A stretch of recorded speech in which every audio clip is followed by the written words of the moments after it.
हे खराडीचं 1008 सुपार्श्वनाथ दिगायटी पार्क गेरा बंगला याजवळ हे मंदिर आहे. तुम्ही एकदा अवश्य भेट द्या. नवीनच म्हणजे 6-7 वर्षापासून हे मंदिर आहे. ऑन पे आहे. हे दशलक्षण पर्वानिमित्त आज इथे कार्यक्रम होतो.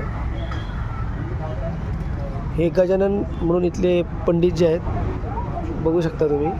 अभिषेक पूजा करायला ते पण आपल्याकडे येऊ शकतात. आणि हे जैन मंदिर सुपार्श्वनाथ भगवंताची खूप अशी मनोहारी मूर्ती आहे. अवश्य तुम्ही दर्शन करा. खराडी IT पार्कच्या आतमध्ये हे मंदिर आहे. इवन IT पार्क सुपार्श्वनाथ दिगम खराडी इवन IT पार्कमध्ये मंदिर आहे. अहिंसा परमो धर्म सुपार्श्वनाथ भगवान की जय. इथे तुम्ही एकदा अवश्य भेट द्या.